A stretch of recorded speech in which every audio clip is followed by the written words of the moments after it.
Well, thank you so much for joining Very us. excited. I just feel like you have so much to offer people. So many people are Mm, just learning about this amazing brew that comes out of the Amazon. mm. And and I feel like you're someone who can really give people insight into how to use the medicine, what it's for, and also how to keep it sacred. And that's another thing, reason why we want to do this show is to really hammer it in. Like, what is ayahuasca? Thank you. And a lot of people just don't understand what ayahuasca is. I've done it, maybe 10 times now. Mm, And so I, by no means am I calling myself an expert, but each time I do it, I discover a little bit more about the medicine and feel like it has tremendous potential, especially in the mm. West, to heal mental health disorders. And not only that, just heal lack of spirit, lack of Oh spirituality. yeah. What do you think ayahuasca is? Yeah. Well, that's interesting. Even now, like, so I've been working with it 18 years, as you know, and it's a really difficult question to answer still relative to what it does and how it works. But generally, it's the basic description is that it's a psychoactive tea, which is what it is because it's two plants combined that only work in synergy together, which is really interesting. And it consistently, the mystery of it is that it consistently causes what we call spiritual experiences or really deep introspective, I don't know what you call it, like psychological exploration. Like you can really get into the psyche with ayahuasca that you, in a way that you can't with any other entheogen or even substance that I'm aware of. And for those who aren't quite familiar, what is an entheogen? It's It, really interesting. It almost literally translates to God within. So it's substances that cause a spiritual experience or a catalyst for a spiritual experience. All right. So it's relatively new. I think in the last maybe 20 years that I first heard that term, entheogen, as opposed to a psychedelic. Like for me, I would say like LSD would be a psychedelic and a really effective one, depending on what you're using it for. Whereas mushrooms, ayahuasca, more the organic substances are considered entheogens. and I like that word too because I feel like the Mm. word psychedelic has been so Oh yeah, there's been so much negative propaganda toward it. exactly. If Yeah, you even now saying journalistically I'm focusing on psychedelics, some people are like, "What?" exactly. But when I say entheogens, it's like, "Oh, that sounds Yeah, interesting. What are yeah, those?" and I think too because psychedelic brings up people tripping. You know, the idea of like what you're experiencing on a quote unquote psychedelic is just you tripping, so somehow it's not a valid experience. Whereas the experiences people have on entheogens are usually really cathartic and deep and long lasting. You know, they're actually transformative. So I like the separation too. But in that context, psychedelic or like LSD could actually be an entheogen depending on the context of how it's used.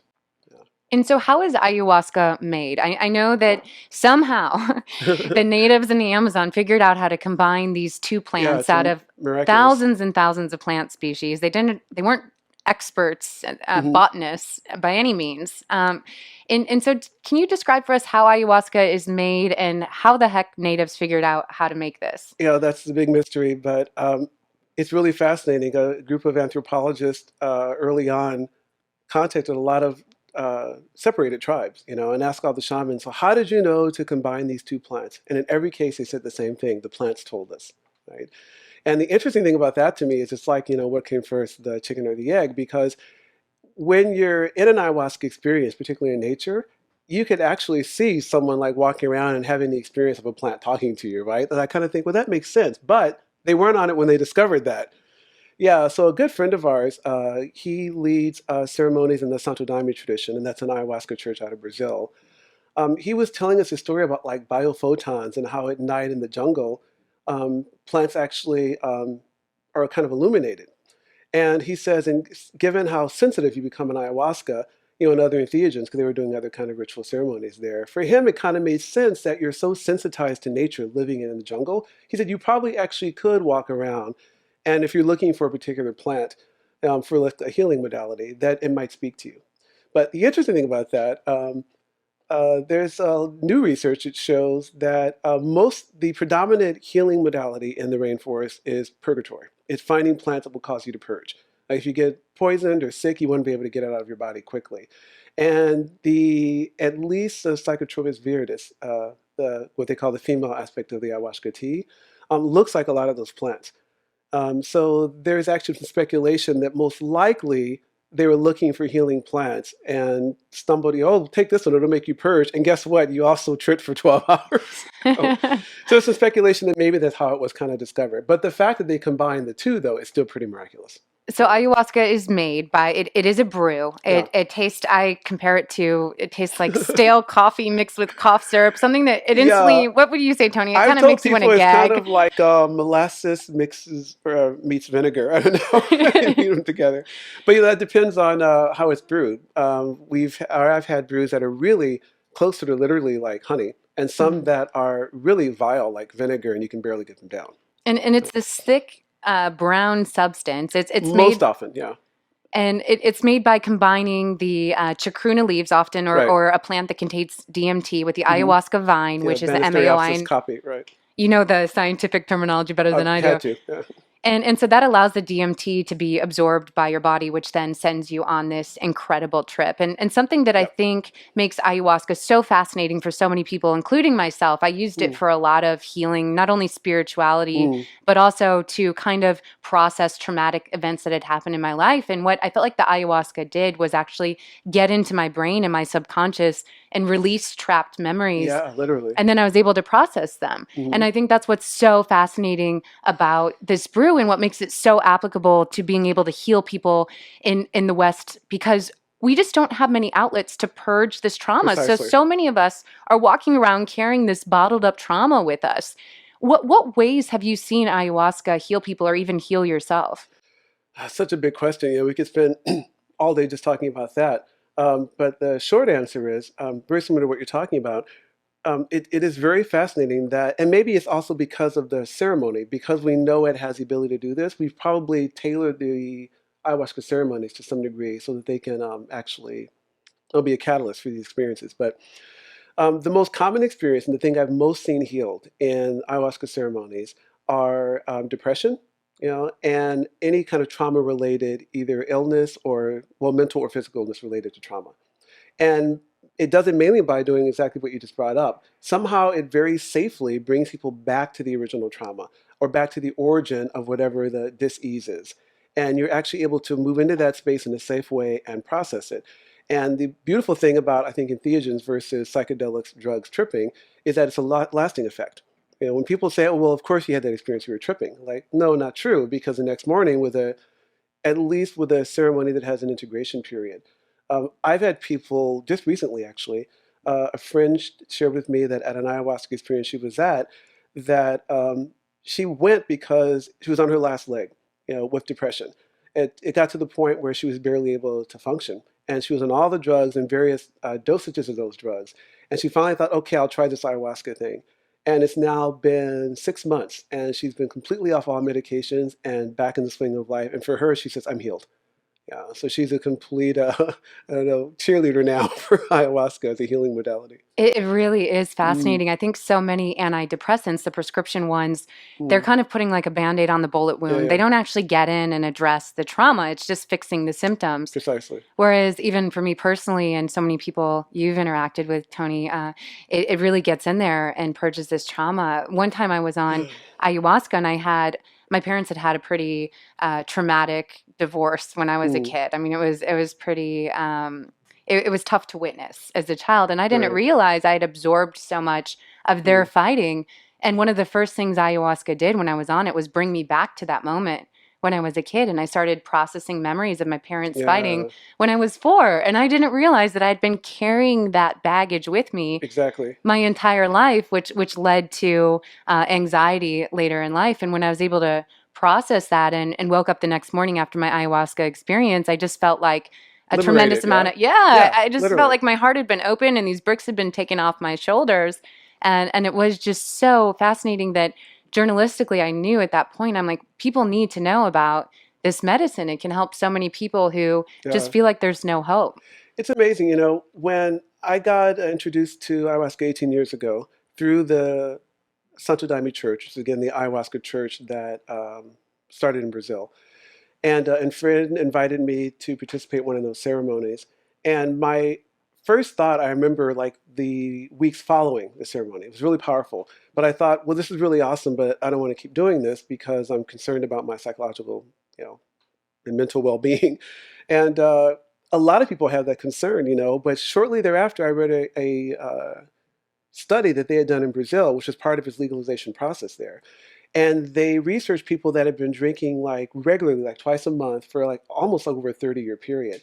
And not only were they completely healthy, they were healthier and smarter. They tested higher cognitively over this period of time. So at that point, I thought, well, that's it, because I'm really interested in this medicine and I'm going to study it. And for me, it's like, yeah, 18 years later, I'm definitely a smarter person in terms of being more conscious and the ability to be centered in one's own being, I would call it, and to assimilate information um, has definitely improved, in my life. And I've watched so many people go through this amazing curve, of coming in wounded in various ways, either like physically or traumatically, psychologically. And within like a year of on and off again, going to South America, wherever they're finding access to the medicine, it's profound, the transformation. Yeah. So at some point I thought, that's it. I want to dedicate myself to at least being an advocate, you know. Yeah. And having said that, I want to make that clear. Like, I am positively not an advocate for quote unquote drug use, and don't advocate that anybody does anything illegal. At the same time, I realize how ridiculous is it that we have these amazing substances that are actually safe and proven effective, yet we're all cheerleading, alcohol and poisonous pharmaceuticals that are relatively ineffective. And alcohol, if for people who want to know really about dangerous drugs, alcohol is the most dangerous drug, Exactly. alcohol and tobacco. I mean, literally, it's poison, right? And they're both legal. So then at that And point, you have to celebrated. realize that this isn't based on science. These regulations aren't Right. based on science. And it's really traumatic to know that nature is being made illegal. That we're literally being Yep. told you cannot ingest a tea that comes from two natural plants Yeah. or I mushrooms was just that grow on. sharing that with a friend on the drive here, actually. Yeah, this very story that even looking at like cannabis, like it's really wonderful that we're living in a time to see like 20 states, I guess now it's either legal or in the process of. Yet when you think about it, here's this plant that grows literally like a weed on the side of the freeway, if we allowed it to, that everybody has access to. Yeah, it's amazing the amount of controversy around this plant when there's no scientific evidence anywhere, research that shows that it's dangerous. Yet Yeah. we're telling young people at like age 18 or 21, whatever it is here now, like, your beautiful rite of passage is you can now go get drunk as often as you want to, but don't smoke that pot. Yeah. And I think alcohol is one of the most boring drugs there is. It Oh makes my you gosh, yeah. tune out from your life. And that's the difference between Even socially, alcohol yeah. and entheogens and psychedelics is alcohol Tune makes in, you tune out, whereas yeah. entheogens and psychedelics actually force you. I mean, you are forced, especially on Literally. ayahuasca, Oh yeah, to particularly, yeah. focus on your life. Like Mother Ayahuasca comes in and says, you need to fix this. And honey, what are you doing there? You need to fix Yep. that as well. And Like it or not. it Yeah. can be a really intense experience. Do you Yeah. have any warnings for people thinking of doing ayahuasca? Because it's not all rainbows and butterflies. Like it can be a horrific yet really rewarding experience at the same time, which makes it even more insane. Yeah. It's not so much a warning as it is the caution, which is the obvious one, is to do your research and make sure that you find a location um, with a group that has a good reputation. And what's really cool is now there's even websites, and I believe Reset.me will do this too, that will actually give you recommendations of various locations in Peru, various places in the world where it's legal, that actually have a good, solid reputation of quality. I think in terms of how they're administering the medicine and the making of it too.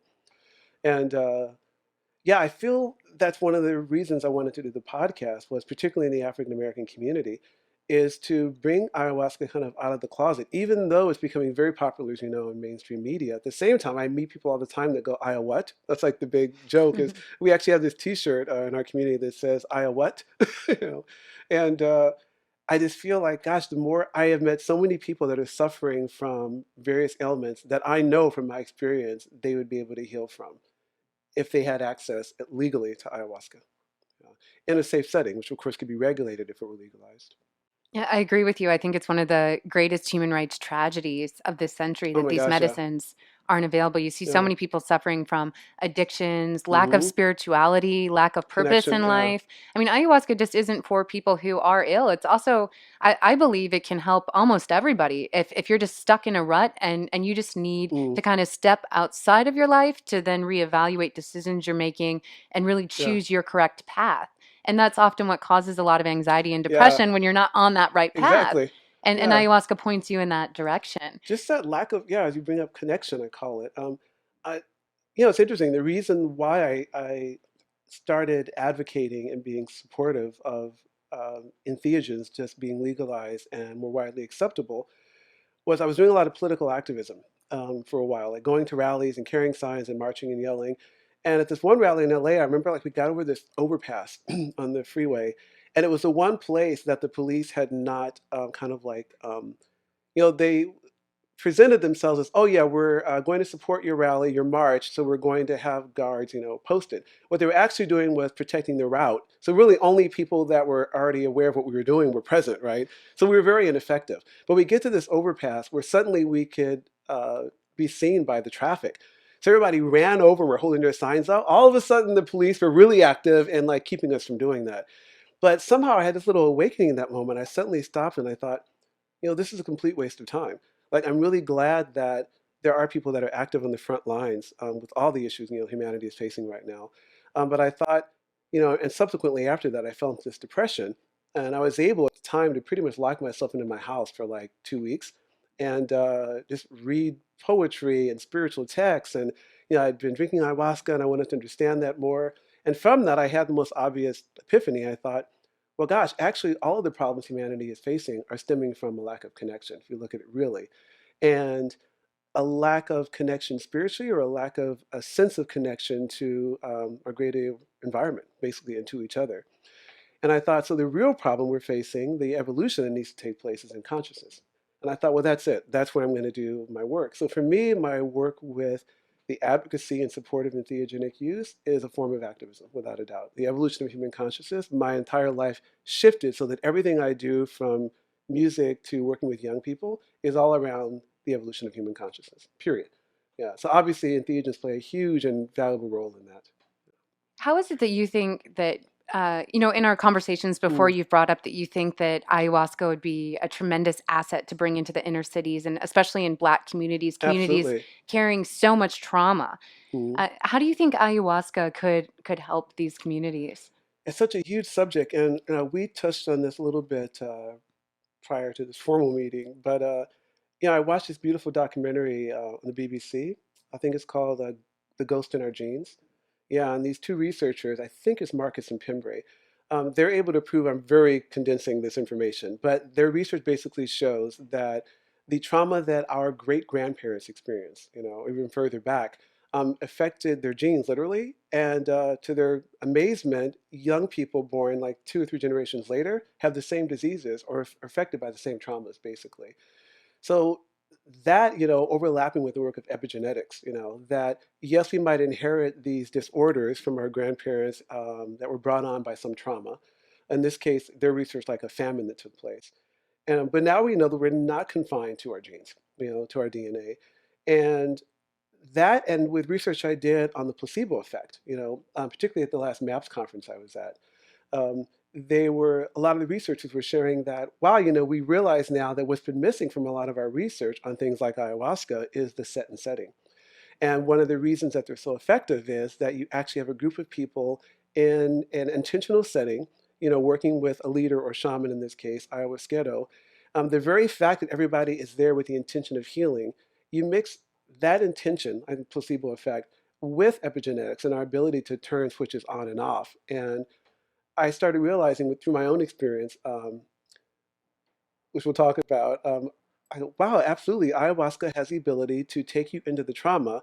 And not only that, I'm convinced that it's actually flipping switches on and off because a lot of people are being healed by things that nothing else has been able to heal them from. And so, what ways have you seen? You've worked with people Mm, who, from these communities, who've taken ayahuasca and had their lives transformed. mhm. Can you explain some of those ways? Well, I'll just use my own as an example and relating this to the African American community. I did an ayahuasca monologue. They're actually called the ayahuasca monologues, and they're on YouTube. And in mine, I shared this experience I had. I was invited to do a ceremony. It was all men, and I was very intrigued by that. And during this ceremony, I'm condensing the story dramatically. At some point, I'm in ceremony, and I become aware that there's a man standing next to me. which was no big deal. But at some point I kind of like, I'm singing the songs, and the ayahuasca thing is very beautiful and having this experience of like, oh, my brotherhood, I'm here with all the guys. And then I start realizing like, wait, everybody that is participating in this ceremony is accounted for. Like, who's this person standing next to me? And I look over, and lo and behold, it's my father who had died 5 years earlier, right? Wow. Yeah, and as vividly standing next to me as I'm, you sitting in front of me. And talk about, I'm tripping, that's what I'm thinking. But so this vision, I'll call it, of my father says to me, oh, I'm glad I have your attention. Let's go take a walk. So, of course, in the ceremony, you're not allowed to leave. So I asked permission from the leader. I said, hey, my father's here. Where else are you going to say to somebody, my dad's here, he passed away? And they go, oh, cool. Only in an ayahuasca ceremony would they Exactly, right? understand that. It is a common It is very theme that common. people are visited by loved Exactly, ones yeah. who've passed away. Yeah, and so long story short, he says, yes, as long as you stay within visual range, we need to see you. So I go journeying with my father. And in that experience, basically, through this conversation, what happens in the condensed version is that my father, his father, and my mother's father all appear to me. And they basically say, we brought you here because we want to apologize for the abuse that you suffered growing up. And my family, it's a very interesting and dicey topic to always get into with the African American culture, is the form of discipline, which is like spanking or beating or whipping, whatever they call it, is really commonplace. And so much so that growing up, that was normal. And I assumed, like, well, this is just the way kids are raised. And as I kind of grew up and started meeting other kids in school, I was actually shocked to find out that I was meeting like really good friends who were awesome, who told me, like, what, you're kidding? My father's never hit me. I'm like, no. Like, how did you turn out okay? you know? So I'm like reflecting on that, thinking, God, it's really strange. So in this experience, suddenly, as they're saying this, I am transported back. It was like that near-death experience that people talk about at the end of life, where I'm suddenly replaying my life. And I'm watching all of these experiences of me being, doing simple things like dropping a glass and breaking it. And then my father or grandfather's response would be to come with a belt, and beep, beep, beep, beep, beep. And it just seemed like, well, that's what you do. So as I'm watching all of that, I'm realizing what an effect that had on me and how that actually wasn't okay for a little very sensitive, 5 or 6 year old. And that vision turned into me seeing them being beaten by their fathers and their fathers and their fathers. All the way back, this vision goes to me watching slaves in Africa running through grasses being chased by either their own people or Europeans coming to bring slaves to America. And then it clicked. I'm like, oh my gosh. And all these like ancestors, my father and their fathers, in that moment they're saying, yes, like this is something we inherited it. We don't know any other way. And we apologize because we realize, the reason it was passed down to you is because it was passed down to us. And this trauma within our community goes all the way back to slavery. There's no way around it. And in that moment, it was such a huge release of pent up both anger, frustration, all the pain and suffering that was caused from that. And as you mentioned, earlier, there is this sense of liberation. And it may seem simple, but in reality, what happened in that moment was I realized I feel like I'm standing in my own skin and my own body and consciousness for the first time in my life. I was like liberated, right? Wow. So much so that it felt like, I don't even know who this person is without that story, running in the background. So it was a tremendous help to me, and other things happen related to that are in this monologue. But that was the basis of it. So what I started seeing was like, wow, the African American community, particularly, is so anti-drug, and appropriately so because of how it's destroyed the community. But they're literally talking about drugs that were, as we know, kind of introduced into that community by now. There's research, that proves that it was by the CIA at some point. So they have this really interesting relationship with drugs because so many African American men are in prison from drug-related causes, either selling it or using it. So there's this whole stigma now that I feel like something like ayahuasca, which could be incredibly beneficial for my community, has such a stigma on it, that they wouldn't even go near it. But I feel like, I'll be the poster child, and a lot of other amazing African American people I know that now use ayahuasca are reporting the same thing, like, wow, this could so liberate and benefit our community in our culture. Yeah. Because I feel too, out of any culture in the US, I mean, just with the history of slavery and just Mm. constant oppression, there has to be so much trauma There has just to be. built into the DNA. Yeah. Yeah, there has to be. And from the inside out, actually being raised in that community and being an African American, you know, um, it's difficult to bring up these subjects. Like, I believe her name is Dr. Joyce O'Leary. She started touring around doing this lecture series that was basically called post-traumatic slave syndrome. That was really rejected early on, not only by established, I know the psychiatric community, because to call it a syndrome, it has to be approved as one, but also within the African American community, because what she was basically saying was the reason we are the way we are is because we're all descendants of slaves. And we are the result of a culture that was extremely traumatized. And she goes on in this lecture to explain all the reasons why. And I was gripped by that because I knew what she was saying was basically true. Maybe not all the details of it, but the overall essence of it was true because I lived it in my own experience. Mm-hmm. Yeah, so for me, because I know that is true, and I know that as a culture, as most cultures or people of color in the United States, to some degree, you are the descendants of a group of people that were traumatized. And not that Europeans weren't. That's why they came here, right? They're also escaping their own trauma and oppression. But my life took off because of that experience that I did in the all-male ayahuasca ceremony. I really felt like, wow, I am now liberated to kind of like move on this planet in an authentic way and accomplish what I want to do, have the kind of authentic relationships with people that I want to have, and a depth of love that I know is possible, that was all being shrouded and controlled by this trauma that was always hiding in the background. Mm-hmm. Yeah, I Yeah. had a similar Similar, yeah. experience, and I think people don't even realize that they're carrying around Yeah. centuries of trauma, but they're And not how could you? happy. Yeah. They're depressed, anxious. They can't figure out what's causing this, Right. and it's because we don't have many ways. We've taken it out of Western civilization, ways Mm. to purge this trauma, whereas native Yeah. cultures have used entheogens and Mm-hmm. psychedelics for thousands of years to just purge these layers of pain and hurt. And Exactly. it's such a shame that people don't have access to this widely across the United States, especially. I was reading this book, and it could be the wrong book. I think it might have been Wizard of the Upper Amazon.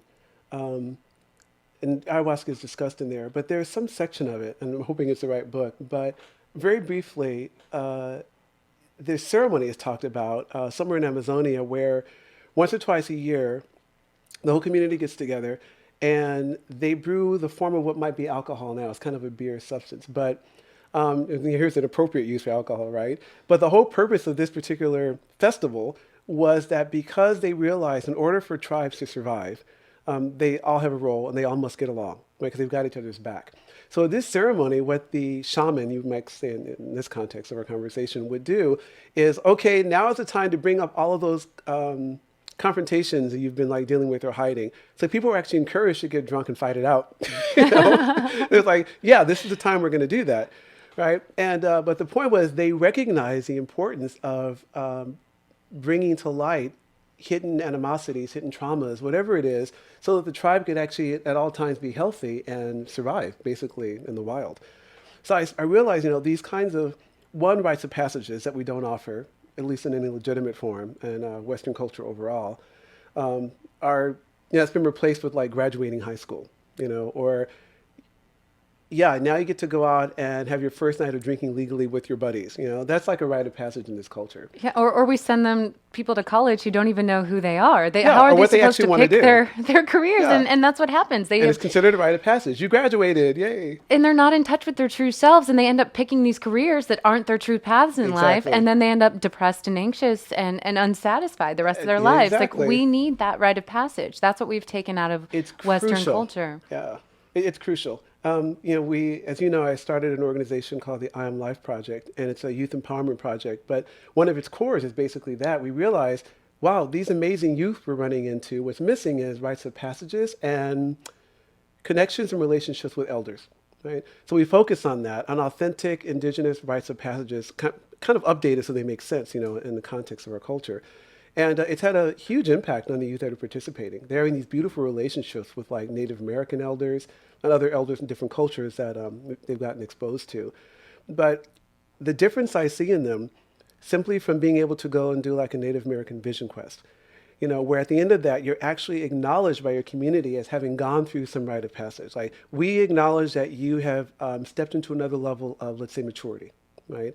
And so we can relate to you in a different way. And I realized, if you don't have that, what you end up with instead is like gang culture, because young people know particularly for boys, as testosterone comes on, you're going through puberty, there's power surging, and society has to, in some way, both acknowledge that and put it to use in some way. And if it's not being offered, it will become destructive instead. Yeah, and oftentimes, they've talked to gang members that, later, I don't know what you call like post gang. Oftentimes, they'll say that that was the motivation, was this acknowledgement that they received. That they were being received and acknowledged as powerful and having, skills and something to offer. And I thought, well, bingo, we're not offering that. Instead, we're saying, go get a degree you don't need. you know, Yeah. yeah, you might need it if you've decided for sure you want to be an anthropologist. But I just met somebody recently classic, who graduated after 5 years, amazing degree, and basically told me like, I want to go to an ayahuasca ceremony because I have no idea what to do with myself.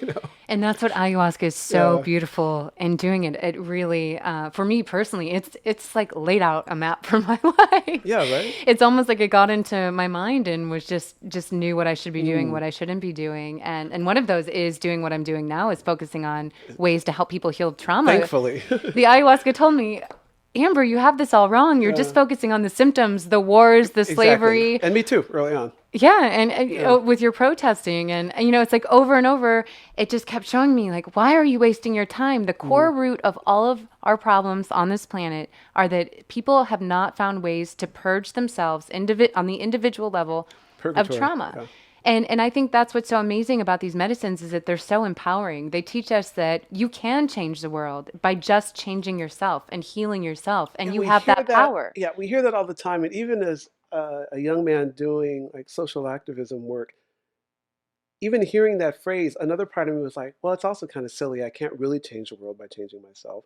Later, lo and behold, it's not true. That's the only way, actually. And what I mean by that is it's interesting. A lot of amazing people I've met over the years have said something to this effect that in the West, we don't have very developed language for talking about spiritual experiences because it's been so condemned. So when I'm about to say yes, starts moving into that realm where it sounds kind of woo-woo. But it's true. What I started realizing through the work with ayahuasca and entheogens in general, that you do start to realize that you are connected to other people, right? And there is a collective consciousness that we share. So even by, well, I look at the work of like the Institute of Heart Math, right?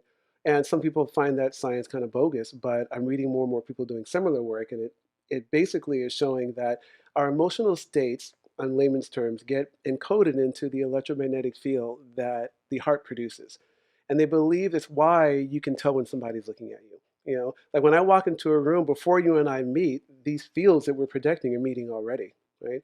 So they're saying that, and not only are we communicating to each other through these fields, we're also tapped into the planetary electromagnetic field, and probably beyond, right? So I look at that and I think in my own life, what I've seen, what people have reported back through ayahuasca work and entheogenic work in general, is that they suddenly tap into that field and they suddenly realize, wow, I really am everybody else in the room. And who I am and what I'm thinking and how I'm being on the planet really is having an effect beyond me, right? So the fact that we don't completely fully understand that, or I would probably say have forgotten it, doesn't mean that it's not legitimate, Mm. and doesn't make a difference. And I've had enough experience now beyond mm, cohesive, accepted language that describes it to know in my own experience that it's true. So 18 years 18, drinking hard to ayahuasca. believe. Yeah, you must have no ego whatsoever. I'm assuming it's Well, been here's the funny completely thing about dissolved that. by My now. friends would definitely argue that differently. But, the difference is, it's funny bringing that up, the ego, because a lot of Western spirituality, well, which we actually inherited from the East, so that's not completely true, it's all about this idea of the ego, right? Of diminishing the ego. And what the gurus, really the spiritual teachers, are saying is it's really not about diminishing your ego. It's being able to function without that being in the driver's seat, basically. Mhm. Let me tell you, ayahuasca, as you know, will handle that in one session. Yeah. Yeah, because it shows you this very clear distinction between the truth of who you are, right? I wouldn't want to call that like your eternal state of actual presence and being, versus this program that we're all running on, which is really all the ego is. It's kind of this downloaded, programmed. I call it a survival tool, basically, which is necessary. If we didn't have an ego, we would like step in front of a train, or allow ourselves to be a doormat, and just be taken advantage of. So fortunately, we do have this mechanism that is all about self-preservation. that kicks in regardless of your thought process and basically preserves your physical existence, I think. But with that, in Western culture particularly, really all over the world, but I think Western culture is the dominant now culture, exported all over the world. Um, the ego now looks like capitalism run amok, basically, fake forms of democracy, and it looks like over-identification with fundamentalist anything, um, whether it's Christianity or political doctrine. I find all of those to be manifestations of ego, basically.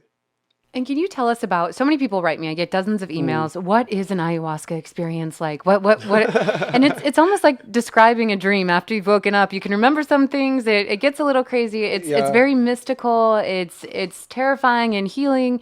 Let's go back to your first ayahuasca session. Can Oh you, boy, not a good one, but 18 years ago, well, can okay. you tell us, describe for us where you Yeah. were and what happened The after funny after thing you. about that is that after my first ayahuasca experience, I remember, even though it was mind blowing quite literally, the next day, the friend and I that participated, actually, well, yeah, these two, we both said the same thing. That was really cool. I'm never doing that again for a whole bunch of reasons, because it's uncomfortable, as you know, and may not be. It can be obviously exquisite too. Um, you But know, how did you get connected with the medicine? How did you first find I it? was definitely, this was now again 18 years ago, ayahuasca was definitely not popular and not accessible really in the United States. So what happened was I was running a business in Long Beach. It was called Living Planet, which was the first all organic kind of coffee house, at least in Long Beach. I don't know about Southern California. And because of that, we were drawing in a lot of alternative kind of like spiritual people. And I wasn't quote unquote a spiritual person at the time. I opened that place because I was an activist. So I was very concerned with the environment. So the idea of an all organic, kind of socially responsible, fair trade business really appealed to me. Well, of course, what we started drawing in was a lot of very alternative counterculture people. And that experience turned into us offering drum workshops and all kinds of people coming out of the woodworks wanting to do everything from like pagan, ritual studies to artists like Lane Redmond, amazing frame drummer who recently passed away, who changed all of our lives because she brought this frame drum into the shop, Living Planet, and did this workshop. And with that, though, gave this lecture about the history of women playing the frame drum and how they were actually the first recorded musicians, first drummers on the planet. So I bring that up because during that process, I started really awakening to, it started to condition my mind to be open to the possibility that I basically didn't have a full grip on reality. Like a lot of what I was being told about history and the world wasn't true.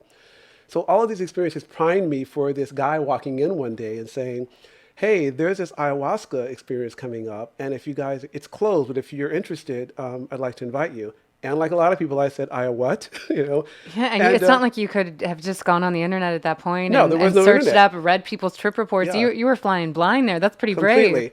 Well, the thing is, I was so open because of the experience of running this place. So what happened was there were a lot of things going on in my life that just weren't kind of quite working. So I was like primed, like, well, I'm open to a new experience, and I've been exposed to a lot of different things because of this place.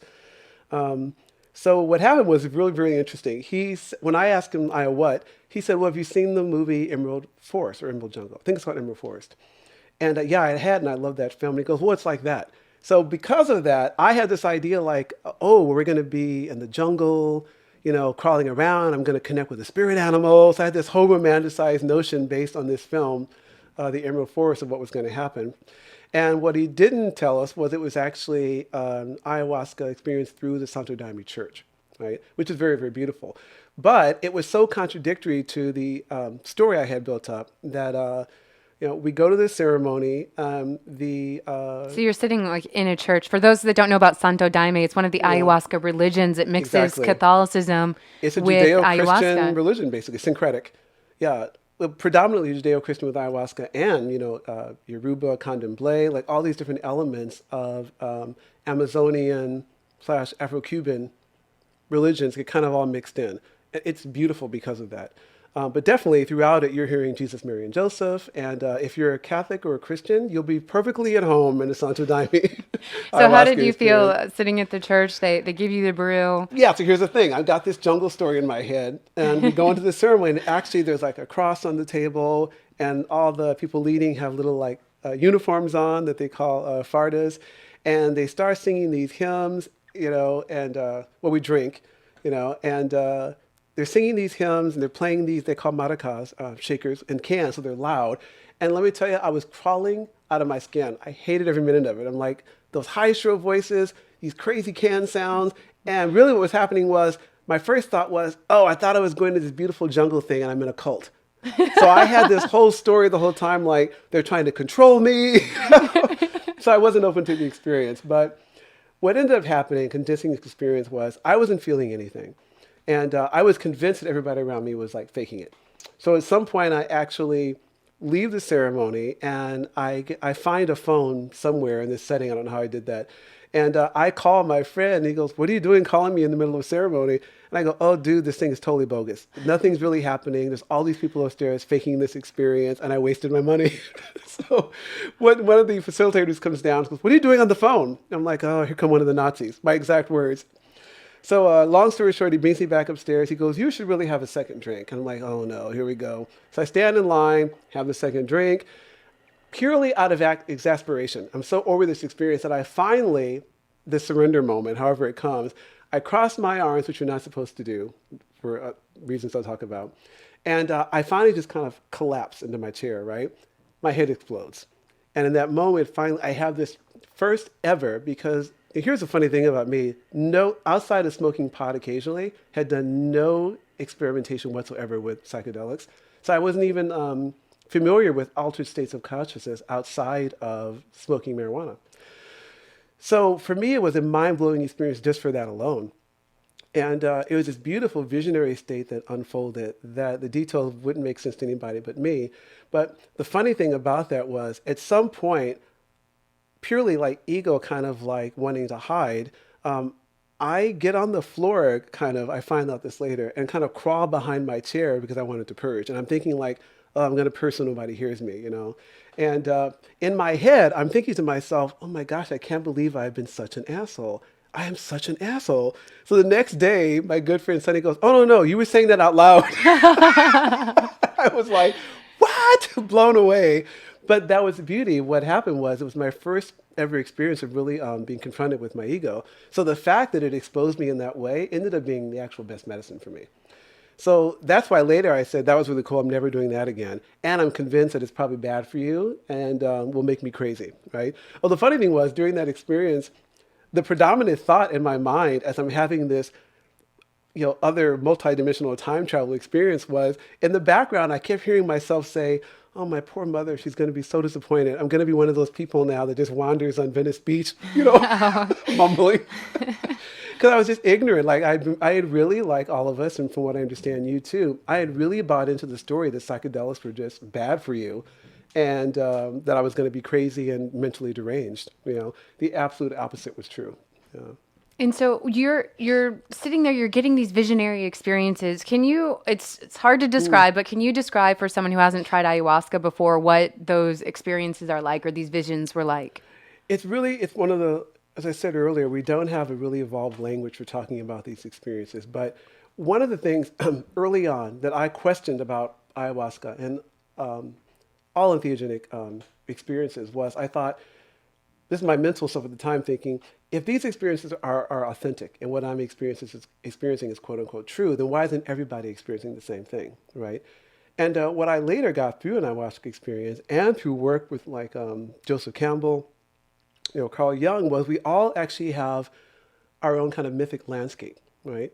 Probably both culturally induced and just maybe through your own life experience. And what I started to realize was that ayahuasca, referred to as Mama Ayahuasca, the intelligence, which it could be your own higher self, who knows, but the intelligence that appears and communicates to you in ayahuasca, what it revealed to me was, pure intelligence or consciousness, awareness is existing in a terrain, we'll call it, beyond language. Language is, a construct, that's why there's so many of them. So what you're actually getting are pure kind of thought forms or ideas that have to be translated to make sense to you.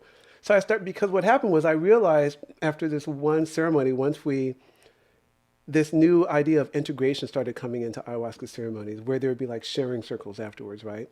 And I realized in this one ceremony, actually, a lot of us did have the exact same experience. The same information came, but it appeared to each person in the most poignant, personal way possible, basically.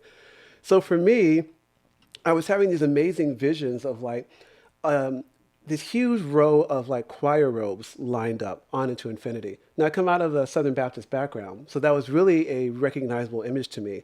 You know, what it brought up to me was safety of religion, basically. And my mom was a choir director. We learned to sing in the choir. So that was really comforting. But all of a sudden, those choir robes all became the wings of butterflies and they took off in every direction. That's how my journey actually started. So it like really caught my attention.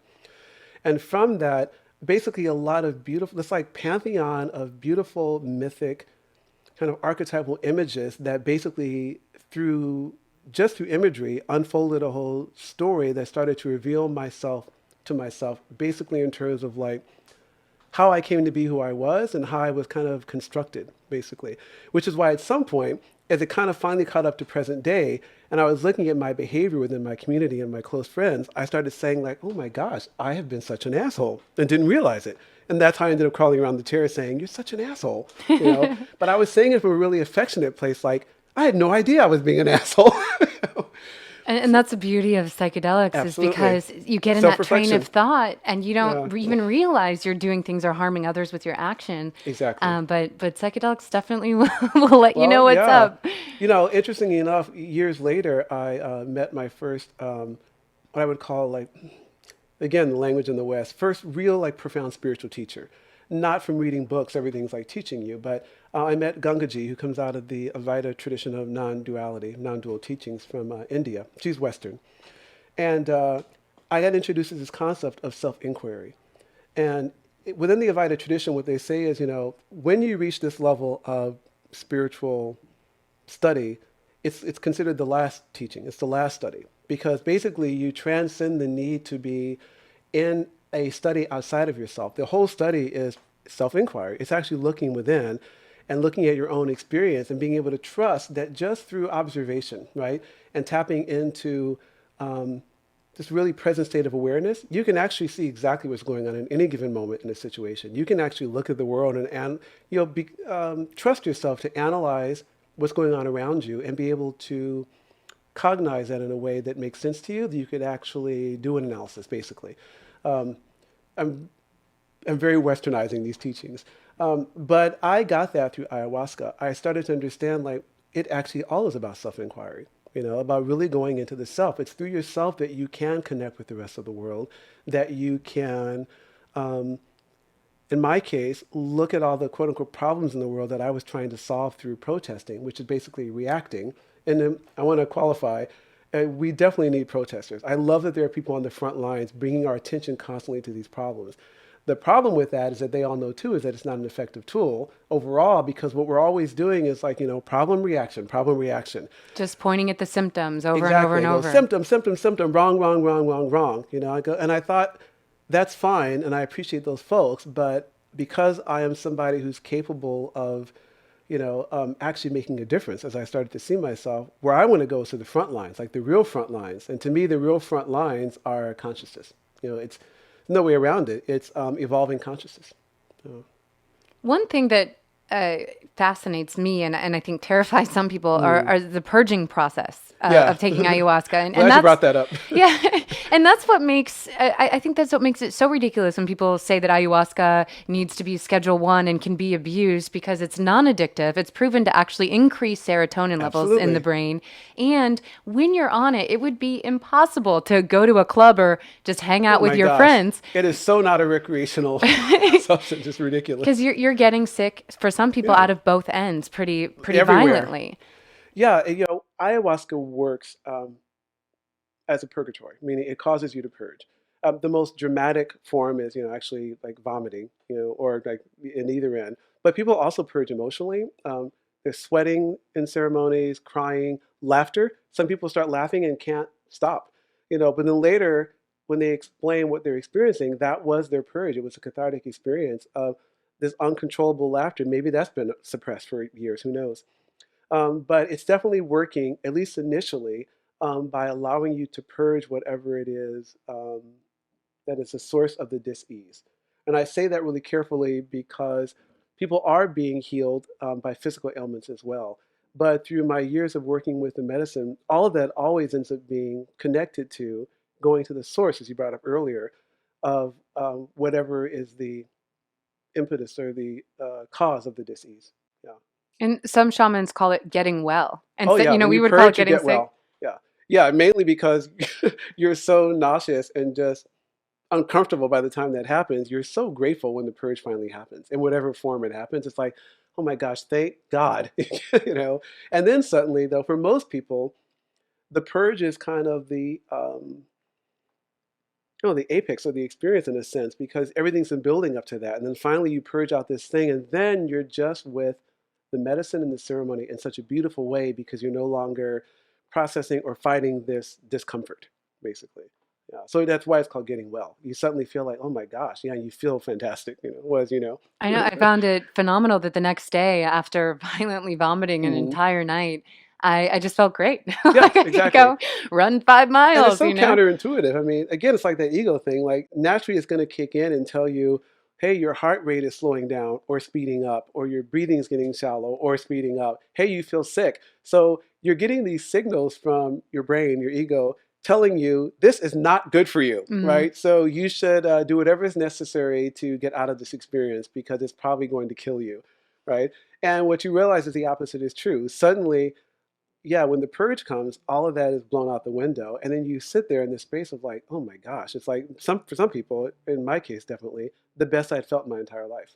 Yeah, honestly. And I think ayahuasca behaves like a medicine should, and we're Mm, so disoriented in the West as to what a medicine is and what a yeah, drug is, and more of our prescription medications behave more like drugs. They just mask the symptoms. They make you feel exactly. great when you're on them, but then you Yeah, need them the rest of your life.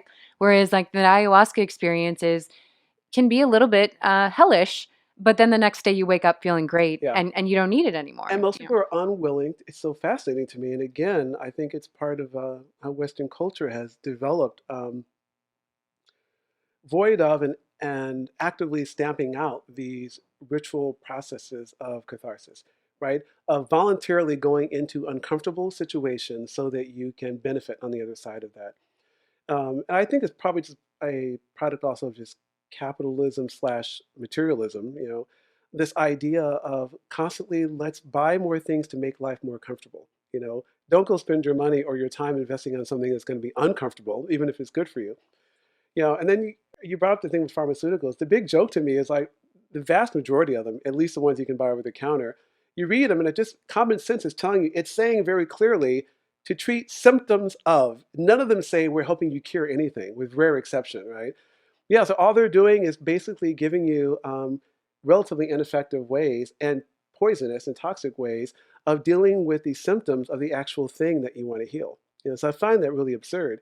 So I think because that, a lot of people, it's kind of a foreign notion to, well, instead I want to actually go be uncomfortable, but knowing that this uncomfortable experience could actually transform my life. Yeah, and because that's not, that awareness or a practice isn't, I don't know, obvious or available in our culture, it seems very counterintuitive. Where in a lot of indigenous cultures, that makes perfect sense. It's like, hey, I don't feel really well. Hey, take this plant, it'll make you throw up. That's just common knowledge, all over Amazonia. Here, people are like, you got to be kidding. I want to take something that like makes me feel good, and I don't have to throw up. Right? Well, guess what? In life, you get to throw up. That's what it's about. Let's talk a little bit about safety. Who should not be taking ayahuasca? Are there any Mm, limitations? I know that definitely antidepressants are a no-no. absolutely. Yeah. Can you explain to people what concerns should be addressed safety-wise? There's really only two that are dominant. One is any kind of antidepressant, antihistamines, basically MAO inhibitors. Too complicated a subject to get into here, but you'd have to just, I would say, just do your homework. There is a category of pharmaceuticals that you absolutely should not be on if you want to have an ayahuasca experience. And a lot of people that will go to Peru or wherever to do ayahuasca, they'll contact the doctor, and because it's legal there, they go, I'm going to do this. So what I want to know is, how do I get off this? And that's what people do. The doctors will help them for a period of time, get off the substances or at least down to a safe level. There are very few of them that are safe. So that you can have the experience and then either be off it if it's successful and success rate is really high, or to ease back onto it when you're done. So if you're on any kind of prescription medication, you want to basically, which is fortunately now available through sites like yours and on the internet, um, just write in contraindications for ayahuasca, and poof, it'll pop up all the things you don't want to be on.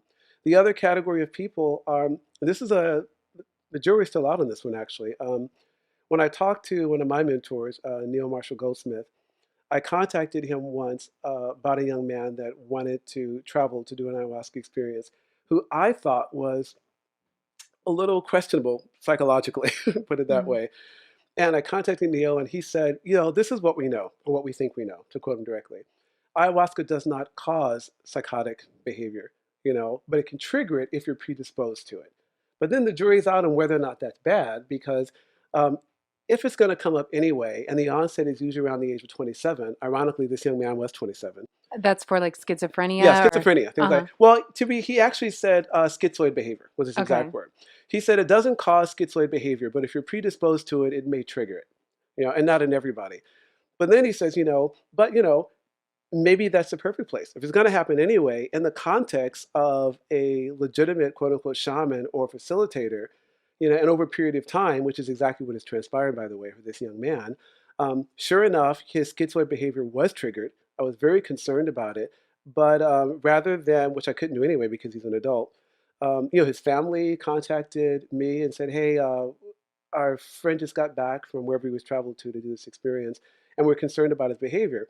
And I said, well, look, he's an adult. You can't tell him not to do it. So let's see what happens. And sure enough, now it's been a year, and it's been a transformation. And what is the importance of set and setting? I know set, this is said over and over again when it comes to Yeah, taking it's these well, that's medicines, like the as it is. foundation. Absolutely. And set is your mindset. It's what you go in wanting from the medicine, what type of healing you Right. want. The Um, intention. and setting is also where you're doing it. Yeah, the set is just that. It's your personal mindset, intention, and of the person facilitating. I combine the two. And the setting is the actual, both are intention based, basically. Um, yeah, is the setting appropriate, for the experience to unfold in? Is there a qualified sitter or facilitator present with experience? Is the setting that you're in conducive to the experience to unfold in? Meaning as opposed to you're at a rave and decide you're going to do DMT, which people do, which personally I think is crazy, but it happens. How do you get the ideal setting for someone? Maybe someone's not necessarily doing ayahuasca. Maybe they're Mm. doing another entheogen. Maybe they're choosing to do it in their home. Not that we advocate any illegal Oh yeah, behavior, well yeah, I'm but glad you how do brought you that up get? because we know what's happening anyway. So we might as well teach people how to do it Yeah, safely. And how do you get the ideal setting? Say you're going to do it in your backyard or at home. yeah, What would you recommend? yeah. Basically, what we just talked about. One is to have a really clear intention. And I can't stress that enough. A lot of people hear that and think, again, it's kind of airy fairy talk. But, at the last MAPS conference that I was at last January, I think, April maybe, one of the things the researchers were sharing was that they didn't say our research has been flawed, but they've said, one of the things we're realizing is that a major component missing from our research, let's say in this case about ayahuasca, is the intention. Meaning the person is actually coming to the ceremony or to the shaman for a particular reason. So that starts to overlap into kind of the placebo effect. You have an intention for being there to actually do exploration, or to do some kind of self work or healing. So that's part of the setting is what's be really clear on why you're doing it. First of all, even if what you're saying to yourself is, I just want to experience mushrooms and maybe like trip to some degree. Every time I've set an intention before a ceremony, I've always had that Huge difference, right? addressed. Exactly. Definitely, I Yeah. just right before I ingest the medicine, I close my eyes and I ask uh, whoever Right. for a particular type of healing. I'm Exactly. always given that, and maybe it's just all created in my head. Maybe there It's are it's more irrelevant. of a spiritual thing. It doesn't matter, but Yeah. it's always addressed. So I do agree with you on Yeah. that. I think part of that, like someone who gets a hold of through a neighbor, who knows what, mushrooms, and decides I want to actually explore with this. And again, I want to advocate because we're speaking publicly. I don't advocate casual drug use or even entheogenic use because we know it is illegal here. However, people are doing it anyway and have access to it. So it's important to share, I think, safe and effective uses of it because it's happening anyway. You know, the average teenager I have met over the last year through this I Am Life project, without any exception, every one of them has tried everything I brought up.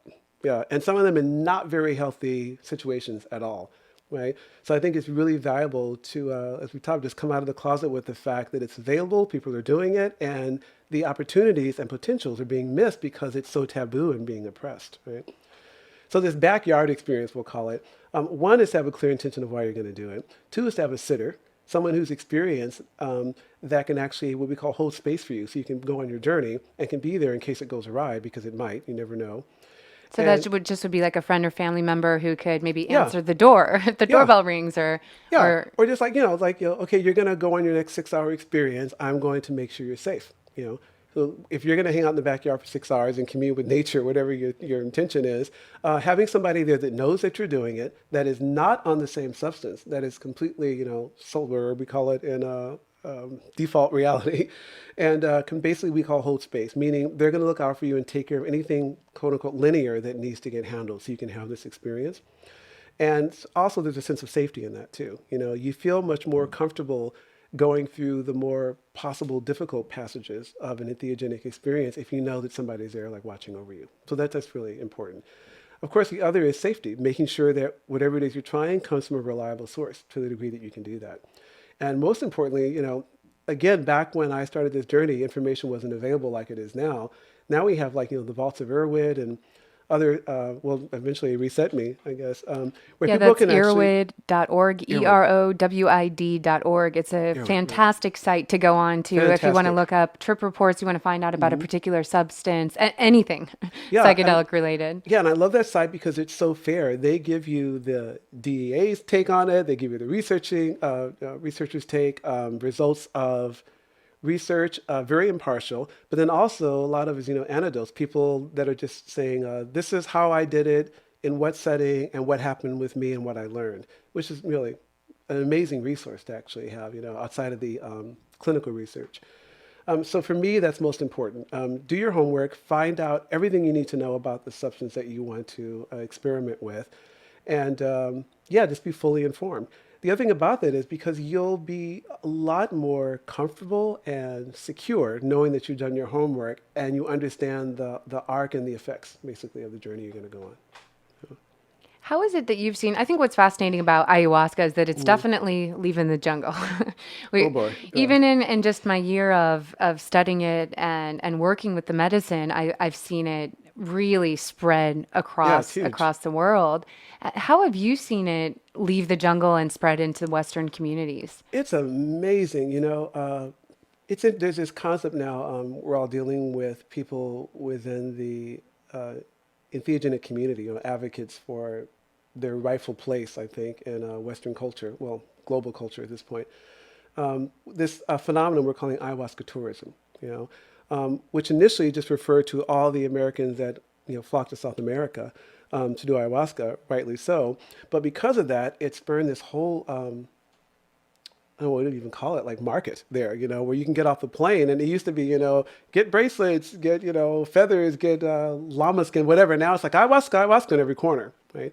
And which, of course, is dangerous, because a lot of these people can make in one ayahuasca journey with one person what they can make sometimes in a whole year, right, of doing this other work. So that's dangerous. Um, in the West, that tourism now is just also included in what we call just the popularity of ayahuasca.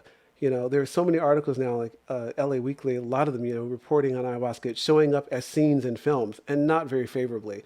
I really think actually really irresponsibly. Because again, they are taking the experience and kind of, it becomes a comic almost, I've right? noticed that too. Like it's almost like Yeah, a joke. They take the exactly. sacredness out of the medicine. That's And so the important. effectiveness, yeah. Yeah, the actual effectiveness and the cathartic possibilities and the healing that comes from it. And it just becomes this, like, other funny thing that Western people do to trip, basically. Yeah, which is really a disservice to the possibility. So amongst all of the ayahuasqueros and researchers that I've come in contact with, there's ongoing discussion about it's on our radar that there is this ayahuasca tourism and popularity. And so now there's a movement towards legalization, how to approach that, and how to come up with, which I'm really, really happy about, standardization of use, which is scary to a lot of shamans because they don't want to have to adhere to some guidelines, right? Because they've been doing this, as you know, for eons. And shamans are the healers that are Yeah, delivering the medicine. exactly. Or ayahuasqueros, or And in Western they've cases, now it's left the facilitators. jungle. So they're now here. I mean, I've heard of Traveling, yeah, friends of that live in course. the Hamptons that have Oh, yeah. ayahuasca ceremonies, or it's happening in Los Angeles, I meet Chicago. people every month, that have had an amazing, mind-blowing, life-altering experience, not in Peru, not in Amazonia, in Texas, you know, right? From a traveling shaman or someone that was able to get ingredients and brew the medicine and smart enough to train themselves to facilitate a ceremony, you know. Yeah, so again, the qualifier, yes, it's illegal, actually in kind of a gray area because, the ayahuasca church in Oregon is now legal. The ayahuasca church in Oregon has been legalized, and the UDV, União de Vegetal, which is another official ayahuasca church, they're legal all over North America as far as I know. So Certainly you're the United saying that States. ayahuasca isn't completely illegal in the U.S. How can it be accessed legally? You either have to go at this point. You got two really legal options. You can actually go to Oregon and discover the N N-dimethlytryptaime church there, beautiful people there facilitating, and participate in a more Judeo-Christian structured version of that ceremony. Still very, very powerful and worthwhile. Or you got to go to Amazonia. Go to some place where it's legal, and which I highly recommend because you're in the actual jungle and it's a different experience, which is what you had. Yeah. So otherwise, it's illegal unless you're within the church in the United Yeah, States. unless you're within the one of the two churches, it's legal, or you fly to Amazonia, it's technically illegal. The reason why I say gray area is because DMT is what's illegal. Ayahuasca itself, the T isn't, and the two, it shows up in they call the female version of the brew, Psychotria viridis, the leaves, but it's only active because the vine is there, which the natives call the male aspect of it, Banisteriopsis caapi. That's the actual ayahuasca vine. That is an MAO inhibitor, which we touched on earlier. In very layman's terms, your body breaks down DMT really fast in your stomach, right? Enzymes that do that. The vine actually, it inhibits what's called an MAO inhibitor, and inhibits it from those enzymes from breaking it down, right? So it can actually get into the bloodstream and get into your brain, or as I say, actually like commune with you, and meet you. So you have to have the two together, which is really interesting, that synergy. Yeah, so because of that, DMT is illegal. And here's the interesting thing. My first DMT experiences, which happened after my ayahuasca experience, it was legal then. We actually bought DMT right online from a place called like American Chemical Supply. It was like, oh, $100, $30, and we got ayahuasca, and we were holding these ceremonies, feeling totally okay because it was legal. Within a few months of doing that, it got scheduled. And this friend, we went to purchase it, and he gets like some message from like the DEA say, he wasn't in trouble because it was legal when he ordered it. Yeah. They're like, oh, this shite is shut down, and by the way, this is now illegal. Oh, wow. Yeah, it was like, whoa, right? So basically, it is really recent. Yeah. And so the Supreme Court has ruled, I think it was in two cases, that these churches can use it under the Religious Absolutely. Freedom Restoration Act. Precisely. And as So you long can as access it in the U.S. if you don't want to go to as long Peru. as yeah, it's in the context of these two churches and it's religious use, which it is, it's legal. Otherwise, you gotta fly if you want to do it illegally. I'm sorry, legally. Now, needless to say, there are shamans traveling, and I call them like American-born shamans and ayahuasqueros that discovered the medicine, how effective it was, and have led ceremonies ongoing underground because they've needed to. So it's kind of a form of activism for some of these Oh, people. absolutely. Yeah, they realize through their use, as in my case, I've seen the transformation, both physical healing, mental healing, yeah, we'll call spiritual psychological healing over the years. That, of course, I have to be an advocate. I've seen it literally save lives. As I mentioned, this one young lady was just telling me recently. She said this was my last straw. She said, I was tired of being depressed. I couldn't even function, basically.